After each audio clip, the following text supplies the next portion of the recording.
என் அன்பு மாணவர்களுக்கு வணக்கம். இது உங்கள் சரவணகுமார் சார். இன்றைக்கி கிளாஸில் நம்ம என்ன பார்க்க போகிறோம்னா, இன்ஜினியரிங் மேக்ஸ் 2வை 10 டேஸில் எப்படி ப்ரிப்பேர் பண்ணலாம்னு சொல்லி நம்ம வீடியோஸ் வந்து பார்த்துட்ருக்கோம். ஆல்ரெடி டே 6 வரைக்கும் வந்து நம்ம வந்து ஸ்டடி பிளான் பார்த்துட்டோம். இன்றைக்கி டே 7க்கு உண்டான ஸ்டடி பிளான் வந்து நம்ம பார்க்க போகிறோம். எந்தெந்த யூனிட் படித்தா நம்ம வந்து ஈஸியாக பாஸ் பண்ணலான்னு சொல்லி ஒரு வீடியோ வந்து நான் கண்டிப்பாக வந்து போடுறேன்.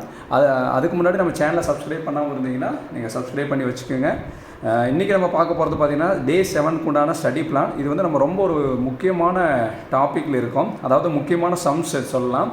ஒரு 3 சம்ஸ் இருக்குது. 5th யூனிட் தான் நம்ம இன்றைக்கி பார்க்க போகிறோம். 5th யூனிட்டில் வந்து பார்ட்ஸி ப்ராப்ளம் பார்க்க போகிறோம், அப்ளிகேஷன் ஆஃப் இன்டகிரேஷன் சொல்லிட்டு. சரிங்களா? இன்றைக்கி கொஸ்டின் வந்து நான் தமிழ்லையும் கொடுத்துருக்கேன், இங்கிலீஷ்லேயும் கொடுத்துருக்கேன். தமிழில் சில பேர் இந்த கொஸ்டின்ஸ் எக்ஸ்பிளைன் பண்ண சொல்லி கேட்டிருந்தீங்க. அவங்களுக்காக நாங்கள் கொடுத்துருக்கேன். இன்றைக்கி வந்து என்னென்னா, அந்த 5th யூனிட்னு எடுத்துட்டிங்கனாவே ஒரு 3 புக் ஒர்க் இருக்குது. ரொம்ப இம்பார்ட்டன்ட் புக் ஒர்க். அந்த 3 புக் ஒர்க்கை வந்து கண்டிப்பாக வந்து நல்லா தரோவாக படிச்சுக்கணும். 3லிருந்து ஒரு புக் ஒர்க் வந்து ரிப்பீட்டடாக வந்து கேட்டுகிட்டே இருப்பாங்க. அந்த 3 புக் ஒர்க் தான் இங்கே எழுதியிருக்கேன். ஃபஸ்ட்டு, செகண்டு, தேர்டுன்னு எழுதியிருக்கேன். அந்த 3மே வந்து பார்த்திங்கன்னா வெரி மோஸ்ட் இம்பார்ட்டன்ட் கொஸ்டின்ஸ். சரி, வாங்க அந்த ப்ராப்ளம் பார்க்கலாம். Find the area of the circle whose radius is r using integration method. integration method use பண்ணி ஏரியா ஆஃப் சர்க்கிளை வந்து நம்மளை என்ன கண்டுபிடிக்க சொல்லியிருக்காங்க. அதனுடைய ரேடியஸ் என்ன கொடுத்துருக்காங்க? ஆர் கொடுத்துருக்காங்க. சரிங்களா? அப்போ வந்து இது தமிழில் பாருங்கள், 6 அலகு ஆரம் கொண்ட வட்டத்தின் பரப்பளவை தொகையீட்டின் மூலம் காண்கன்னு சொல்லி கேட்பாங்க. சரிங்களா? அப்போ ஏரியா ஆஃப் சர்க்கிள் வந்து நம்ம சின்ன கிளாஸில் படிச்சிருப்போம். பாருங்கள், இந்த மாதிரி கேட்டாவே இது ஒரு ரொம்ப இம்பார்ட்டன்ட் புக் ஒர்க். நல்லா ஞாபகம் வச்சுங்க. இந்த புக் ஒர்க்கை நல்லா தரவு பண்ணி படிச்சுங்க. இதுக்கு உண்டான ஆன்சர்ஸ் வந்து பார்த்திங்கன்னா நான் வந்து டெஸ்கிரிப்ஷன் பாக்ஸில் வந்து நான் லிங்க் தரேன். அதை நீங்கள் கிளிக் பண்ணி பாருங்கள். 5th யூனிட்டுக்கு உண்டான எல்லா ப்ராப்ளத்தையும் நான் வந்து பிளேலிஸ்ட்டாக போட்டிருக்கேன். அதை நீங்கள் கிளிக் பண்ணி பார்த்தீங்கன்னா இதுக்கு உண்டான ஆன்சர்ஸ் உங்களுக்கு இருக்கும். அதை நீங்கள் வந்து பார்த்து நீங்கள் நல்லா ப்ராக்டிஸ் பண்ணிக்கோங்க. கண்டிப்பாக எக்ஸாமில் இந்த 3 கொஸ்டின்ஸ்லேருந்து ஒரு கொஸ்டின்ஸ் வந்து ரிப்பீட்டடாக கேட்பாங்க. நல்லா தரவு பண்ணி படிச்சுக்கோங்க. சரிங்களா? இப்போ ஏரியான்னு கேட்டாவே நான் சும்மா ஒரு ஹிண்ட் மட்டும் கொடுக்குறேன். ஏரியான்னு கேட்டால் ஏரியாவோட ஃபார்முலா எழுதிடுங்க. Integral a to b y dx. இது எழுதினாலே ஒரு மார்க் கிடைக்கும். சரிங்களா? ஏரியாவோட ஃபார்முலா எழுதிடுங்க. a = integral a to b y dx. இதுதான் வந்து ஏரியாவுடைய ஃபார்முலா. தமிழில் வந்து பரப்பளவனுடைய ஃபார்முலா வந்து இதுதான். இப்போ ஏரியா ஆஃப் சர்க்கிள் கேட்டிருக்காங்களா? இப்போ ஏரியா ஆஃப் சர்க்கிள்னா கடைசியில் நம்மளுக்கு ஃபைனல் ஆன்சர் என்ன வரும்னா πr² வரும். ஏன்னா சர்க்கிளோட இதுதான் ஏரியா ஆஃப் சர்க்கிள். சரிங்களா? வட்டத்தின் வந்து பரப்பளவு வந்து இதுதான். ஏரியா ஆஃப் சர்க்கிள் வந்து என்ன? πr². கடைசியில் நம்ம என்ன எழுதணும்? ஸ்கொயர் யூனிட்ஸ்னு எழுதணும். ஸ்கொயர் யூனிட்ஸ், அதாவது சதுர அலகுகள்னு எழுதணும். ஓகேங்களா? இதை மட்டும் ஞாபகம் வச்சு எழுதிக்கணும். சரிங்களா? இது வந்து ரொம்ப வந்து இம்பார்ட்டண்டான ஒரு புக் ஒர்க்குமா. இப்போ ஏரியான்னு கேட்டால் formula integral a to b y dx எழுதுங்க. ஏரியா ஆஃப் சர்க்கிளோட ஃபைனல் ஆன்சர் வந்து நம்மளுக்கு இது வரும், a = πr². இப்போ நான் அந்த ஃபைனல் ஆன்சர் மட்டும் தான் எழுதி காமிச்சிருக்கேன். இதனுடைய ஃபுல் ஆன்சர்ஸ் வந்து பார்த்தீங்கன்னா நீங்கள் வந்து டிஸ்கிரிப்ஷன் பாக்ஸில் லிங்க் தரேன். அதை நீங்கள் வந்து அதை கிளிக் பண்ணி நீங்கள் வந்து பார்த்துங்க. சரியாம்மா? இது வந்து ஒரு இம்பார்ட்டன்ட் கொஸ்டின். அடுத்த இம்பார்ட்டன்ட் கொஸ்டின் என்னென்னா, find the volume of a sphere. Volume of sphere of radius வந்து r. ரேடியஸ் வந்து rன்னு கேட்டுக்கிறாங்க. By integration. சரிங்களா? 6 அலகு ஆரமுள்ள கோளத்தின் கன அளவை காணுங்க. கோளத்தின் கன அளவை காணுங்கன்னு சொல்லி கேட்டிருக்காங்க. கன அளவை தொகையிடல் மூலம் காணுங்கன்னு கேட்டிருக்காங்க. இப்போ வால்யூமோட ஃபார்முலா எழுதிக்கோங்க. வால்யூமோட ஃபார்முலானா அதாவது என்ன? ஏரியா ஃபார்முலா மாதிரியே தான். ஏரியாவோட ஃபார்முலா என்ன? Integral a to b y dx. இது வந்து ஏரியாவோட ஃபார்முலா. வால்யூம்னு கேட்டாங்கன்னா இங்கே எக்ஸ்ட்ரா வந்து ஒரு பை கொடுக்கணும், ஒய்க்கு பதில் y² கொடுக்கணும். இது ஞாபகம் வச்சுங்க. அப்போ வால்யூம் = கன அளவுனுடைய ஃபார்முலா வந்து என்ன? π × integral a to b y² dx. இந்த ஒரு ஃபார்முலா ஃபஸ்ட் எழுதிடுங்க. எழுதிட்டிங்கன்னா கண்டிப்பாக ஒரு மார்க் கிடச்சிடும். சரிங்களாம்மா? ஏதாவது என்னென்னா volume of sphere. Volume of ஸ்பியர்னா இதனோட ஆன்சர் என்ன வரும்? வால்யூம் ஆஃப் ஸ்பியர் வந்து கடைசியில் ஃபைனல் ஆன்சர் வந்து 4/3 πr³. நம்ம சின்ன கிளாஸில் படிச்சிருப்போம். இதை வந்து வால்யூம் ஆஃப் ஸ்பியரோட இது. சரிங்களா? இப்போ வந்து என்னென்னா, ஏரியானா ஸ்கொயர் யூனிட்ஸ் எழுதணும். வால்யூம் என்ன எழுதணும்? கியூபிக் யூனிட்ஸ் எழுதணும். ஃபைனல் ஆன்சரை வந்து கியூபிக் யூனிட்ஸ் எழுதணும். சரியாம்மா? ஓகேவா? அப்போ வால்யூம் ஆஃப் ஸ்பியரோட ஆன்சர் வந்து என்ன? 4/3 πr³. இந்த ஆன்சர் வந்து நீங்கள் நல்லா ஞாபகம் வச்சுங்க.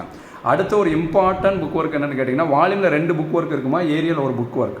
வால்யூமில் என்ன பாருங்கள், அடுத்து வருங்க. Find the volume of solid right circular cone of base radius வந்து r, ஹைட் வந்து ஹெச்னு கொடுத்துருக்காங்க.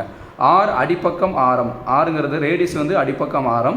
ஹெச் வந்து குத்துயரம் உடைய வட்டக்கூம்பின் கன அளவை தொகையுடல் மூலம் காண்கன்னு கேட்டிருக்காங்க. இது ஒரு இம்பார்ட்டன்ட் வந்து புக் ஒர்க். இது அதே மாதிரி தான் வால்யூம்னு கேட்டிருக்காங்க. பார்த்தீங்களா? வால்யூம்னு கேட்டால் வால்யூமோட ஃபார்முலா ஃபஸ்ட் எழுதுங்க.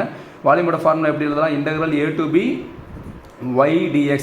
இது போட்டால் ஏரியா. இது வந்து y² கொடுத்துட்டு இங்கே பை கொடுத்துட்டா இது வால்யூமோட formula.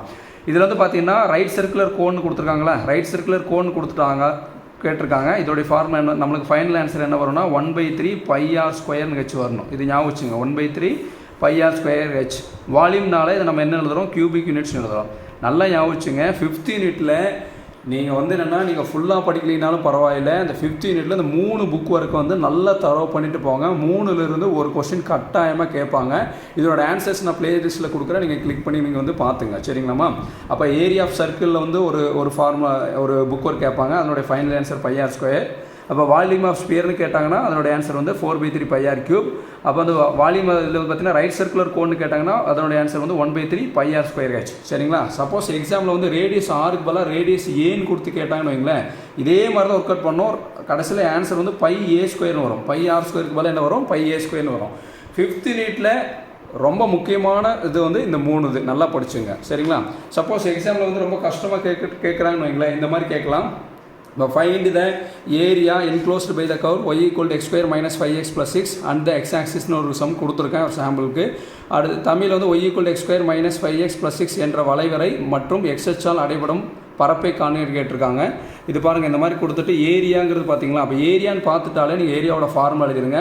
Integral a to b y dx. At least இந்த ஃபார்முலா எழுதிட்டு இந்த ஒய்க்கு பதில் நீங்கள் சப்ஸ்டிட் பண்ணி விட்டாலே ஒரு மார்க் 2 மார்க்காவது கிடைக்கும். கஷ்டமாக கேட்டாங்கன்னா அட்லீஸ்ட் இந்த ஃபார்முலா மட்டுமாவது எழுதி விட்டுருங்க. சரியாம்மா? அப்போ இந்த மாதிரி கொஸ்டின்ஸ் வந்து எக்ஸாம்ஸில் வந்து நம்ம வந்து கேட்கலாம். சரிங்களா? அதை இந்த கொஸ்டின்ஸ் கொடுத்துருக்கேன், நீங்கள் இதெல்லாம் பார்த்துங்க. மெயின் வந்து இந்த 3 புக் ஒர்க்கை மிஸ் பண்ணாமல் படிச்சிருங்க. சரிங்களா? இது நீங்கள் பார்க்குறீங்களோ இல்லையோ, இந்த 3 புக் ஒர்க்கு தான் ரொம்ப மெயின். இதை நல்லா தரவு பண்ணிக்கோங்க. அடுத்து பாருங்கள், வால்யூமுங்கிற வார்த்தை எங்கேயாவது வால்யூம்னு பார்த்தீங்கன்னா வால்யூமோட ஃபார்முலா இல்லைங்க. வால்யூமோட ஃபார்முலா π, முன்னாடி வந்து இன்டெக்ரல் a to b, இந்த ஒய்க்கு பதிலாக y² dx. அந்த ஏரியா அண்ட் வால்யூம் இந்த 2 ஃபார்முலா தரவு பண்ணி படித்து வச்சுக்கோங்க. ரொம்ப கஷ்டமான கேள்வி வந்ததுன்னா அந்த ஏரியாவுக்கு பதிலாக அந்த ஃபார்முலா எழுதி விட்ருங்க. வால்யூம் பதிலாக ஃபார்முலா எழுதி விட்டிங்கனாலே உங்களுக்கு வந்து மார்க் கிடைக்கும். சரியாம்மா? எந்த மாதிரி கேட்கலான்னு சொல்லி நாங்கள் கொடுத்துருக்கேன். கொஞ்சம் வந்து நீங்கள் கோத்ரூ பண்ணி வந்து நீங்கள் பார்த்துங்க. ரொம்ப மெயினானது நான் இன்றைக்கி சொல்ல வரது என்னதுன்னா 5th யூனிட்டில் இந்த 3 புக் ஒர்க்கை கட்டாயமாக நீங்கள் என்ன பண்ணணும், நல்லா தரவு பண்ணி படிச்சிடணும். அந்த 3 புக் ஒர்க் வந்து ரொம்ப இம்பார்ட்டன்ட் புக் ஒர்க், ரிப்பீட்டடாக நம்மளுக்கு வந்து கேட்டுகிட்டே இருப்பாங்கப்பா. சரிங்களா? இது வந்து 5.1 இருக்கக்கூடியது. 5.2 பார்த்துட்டிங்கன்னா குரூப்பிங் பண்ணுறது, சால்வ், அது தமிழில் தீர்க்கன்னு சொல்லி கேட்பாங்க.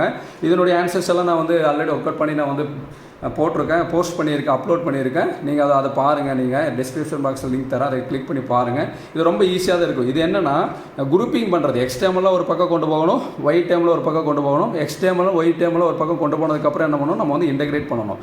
இன்டெகிரேட் பண்ணால் நம்மளுக்கு வந்து ஈஸியாக வந்து ஆன்சர்ஸ் கிடச்சிரும்.